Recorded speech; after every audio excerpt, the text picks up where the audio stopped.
welcome back to my another blog. আজি এটা নতুন ব্লগলৈ আপোনালোক সকলোকে স্বাগতম জনাইছো। আশা কৰো আপোনালোক সকলো সুস্থ আছে আৰু ময়ো সুস্থ আছো। আজি ৰাতিপুৱা ব্লগটো ষ্টাৰ্ট কৰি দিছো।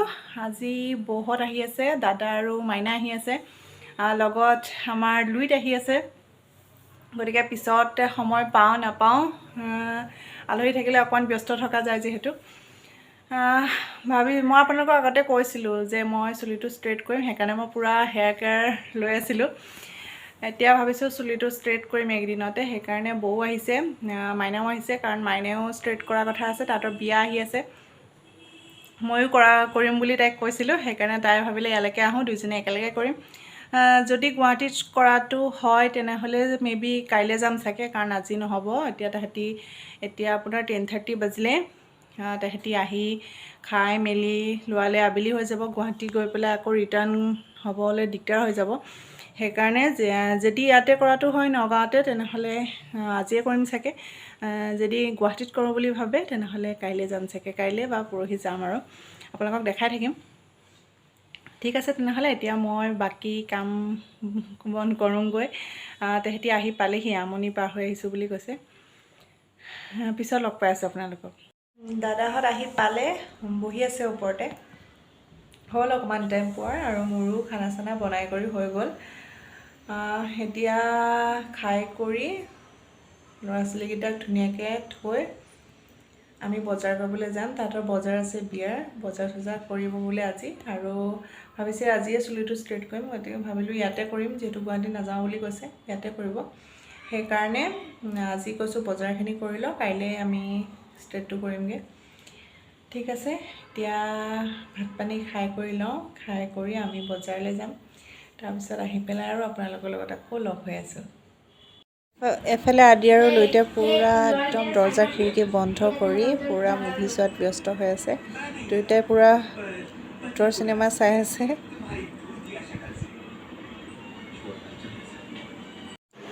আমি বজাৰত আহিলোঁ। এয়া TITত আহি কাপোৰ কানি কিনা হৈ গ'ল, পচন্দ কৰি আছে, কেইযোৰমান কৰিলে হৈ গ'ল, আৰু এতিয়া ঘৰলৈ যামগৈ।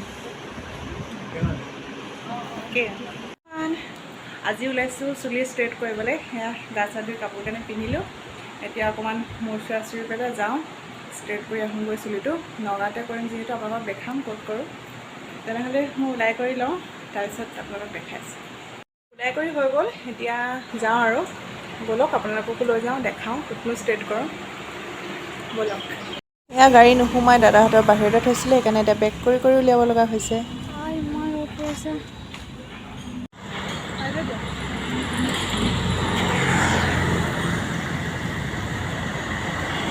আহি পায়ে প্ৰথমতে দুইজনীকে এয়া চুলি ৱাছ কৰিছে। প্ৰথমতে চুলিটো যিহেতু ধুৱাই লয়, ঘৰত ধুই আহিছিলোঁ, তথাপিও তেওঁলোকে এবাৰ ৱাছ কৰি লয়। চুলিটো ধোৱাৰ পিছত কামখিনি ষ্টাৰ্ট কৰি দিব।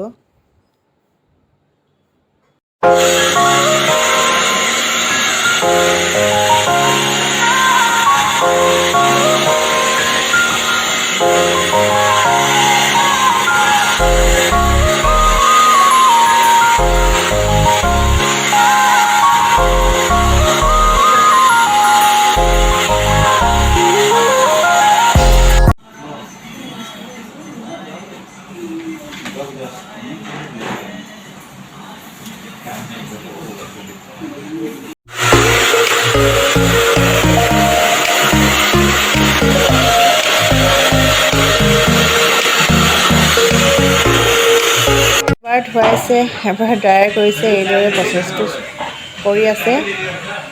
একদম লাষ্টত দেখাম আপোনালোকক ফাইনেল লুকটো, কাৰণ সকলোৱে জানে ষ্ট্ৰেট কৰোঁতে কি কি ষ্টেপ কৰে, কোনখিনি কি কি ইউজ কৰে, সকলোৱে জানে। প্ৰডাক্টটো মাত্ৰ বেলেগ বেলেগ হ'ব পাৰে। লাষ্টত একদম মোৰ লুকটো দেখাই আছোঁ। কিমান যে ধৈৰ্য লাগে নহয়, কিমান টাইম লাগিছে। 11:30তে ষ্টাৰ্ট কৰিছে, এতিয়া 3:30 হ'ব হ'ল। ফাইনেলি এতিয়া শেষ হৈছে আৰু লাষ্টৰ পৰ্যায়টো। চুলিখিনিয়ে মানে কিমান টান খাইছে আৰু কিমান যে আমনি লাগিছে, ফাইনেলি হৈ গ'ল আৰু। চুলি তুলি ষ্ট্ৰেট কৰি হৈ গ'ল, আৰু কাইলৈ ৱাছ কৰিব যাম, কাৰণ ফাৰ্ষ্ট ৱাছটো তেওঁলোকে কৰি দিয়ে।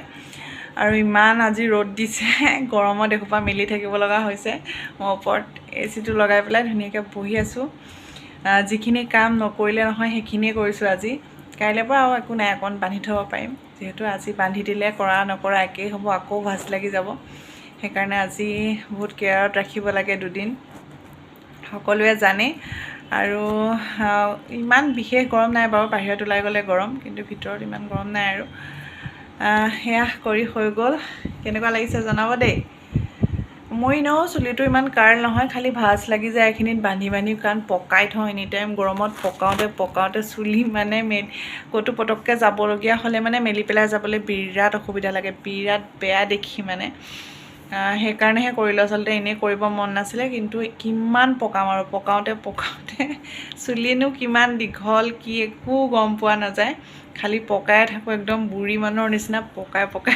থৈ দিওঁ আৰু যিটোও বহুত গালি পাৰে খালি চুলি সোপা বান্ধি থাকোঁ মানে একো নাই পূৰা টেপা লাগি থাকে সেইকাৰণে কৰি দিলোঁ আৰু উপায় নাই নহয় বহুত লেতেৰাও দেখি বিৰাট লেতেৰা লাগে যোনে এবাৰ কৰে নকৰোঁ বুলি যিমানেই ভাবা নাযাওক কিয় কিন্তু লাষ্টত গৈ আকৌ কৰিবই লগা হয় কাৰণ বিৰাট লেতেৰি লাগে দেখিবলৈ মই নিজক বিৰাট লেতেৰা দেখোঁ মানে একদম বহুত লেতেৰা লাগে আৰু চুলিবিলাক এনেকৈ ওলাই থাকে আগফালে ক'ৰবাত যাবলগীয়া হ'লে মানে মাথাটো একদম গৰম হৈ যায় এতিয়া মানে একো প্ৰব্লেম নাই পটককৈ মেলি পেলাইও যাব পৰা যায় ঠিক আছে যদি মোৰ সেই সৰু ব্লগটো চাই ভাল লাগিলে please like share and comment কৰি দিব আৰু যদিহে মোৰ ফেমিলিত নতুন মেম্বাৰ কোনোবা আছে তেনেহ'লে প্লিজ ছাবস্ক্ৰাইব কৰি দিব আজিলৈ আহোঁ বাই বাই কথা কওঁ মোৰ চুলিখিনি তেওঁলোকে মানে চাই পেলাই কৈছে যে গ্ৰ'থটো বহুত ভাল হৈ আছে এতিয়াও মই কৈছিলোঁ ন মই চুলি ষ্ট্ৰেট 7 বাৰ হ'ল কৰা কিন্তু মোক কৈছে আপুনি কিদৰে কেয়াৰলৈ সুধিছে মই কৈছিলোঁ তেতিয়া যে মই আমলখি খুব ঘঁহিছোঁ তেওঁলোকে কৈছে খুব ভাল কৰিছে মানে এইটো খুব মানে মোৰ চুলিটো একদম ডেমেজ হোৱা নাই কোনো ট্ৰিটমেণ্ট দিব লগা হোৱা নাই সাধাৰণতে মানে 4 বাৰ 5 বাৰ কৰাৰ পিছতে উইদাউট ট্ৰিটমেণ্টত মানে তেওঁলোকে নকৰে সদায় ট্ৰিটমেণ্ট ইউজ কৰে কিবা নহয় কিবা কিন্তু মোক ক'লে নালাগে আপুনি একো কৰিব কাৰণ ধুনীয়া হৈ আছে গ্ৰ'থটো বিৰাট ভাল হৈছে মোক খুব ভাল লাগিলে তেওঁলোকে কৈয়ে আছে কিন্তু যোনকেইজনে মোক কৰিছে আৰু কৈছে মই ভাল কৰিছোঁ যে কেমিকেল থকা একো ইউজ কৰা নাই তেওঁলোক যদিও বা পাৰ্লাৰ মানুহ হয় কিন্তু তেওঁলোকৰ এডভাইচটো মোক খুব ভাল লাগিলে আৰু তেওঁলোকেও কৈছে আমলখি খানাটো খুবেই ভাল আৰু মোক কৈছে 2 মান্থমান যোৱাৰ পিছত আকৌ ষ্টাৰ্ট কৰিবলৈ কৈছে সেইদৰে আমলখি ৰসটো তেলত দি পেলাই মই সেইদৰে ঘঁহি আছিলোঁ আপোনালোককো দেখাইছোঁ আগৰ ব্লগত আৰু সেইদৰে মোক কণ্টিনিউ কৰিব দিছে সেইকাৰণে মই আপোনালোককো কৈছোঁ মই যিহেতু ইমান নাজানো কিন্তু তেওঁলোক যিহেতু অভিজ্ঞই হয় মোতকৈ তেওঁলোকেও মোক ক'লে সেইদৰে আৰু মই সেইকাৰণে মই এনেও কৈ আছিলোঁ যে মই আকৌ কণ্টিনিউ কৰিম 2 মান্থমান অইল লগাব মানা কৰিছে তাৰপিছত আকৌ মই যিদৰে কেয়াৰ লৈ আছিলোঁ সেইদৰে ল'বলৈ কৈছে কাৰণ বহুত ভাল হৈছে ৰিজাল্ট বহুত ভাল পাইছে তেওঁলোকে ইয়াৰ আগতো যিহেতু মই তেওঁলোকৰ তাতে কৰিছিলোঁ গতিকে তেওঁলোকে জানে মোক সেইকাৰণে ভাল পাইছে চুলিখিনি একো বেয়া হোৱা নাই বুলি কৈছে সেইদৰে আকৌ কৰিবলৈ কৈছে কণ্টিনিউ সেইকাৰণে মই আপোনালোককো কওঁ কাৰণ মই ইমান বিশেষ নাজানো যিহেতু তেওঁলোকৰ কোৱাৰ কাৰণে মই আকৌ আপোনালোকক কৈ দিছোঁ আমলখি ৰসটো খুবেই ভাল বুলি কৈছে হেয়াৰৰ কাৰণে খালেও ভাল লগালেও ভাল যিহেতু মই একদম পিচি লগাইছিলোঁ মোৰ হাতত দাগ লাগি যায় তথাপিও মই পিচি লগাওঁ সেয়াই আৰু ঠিক আছে বাই বাই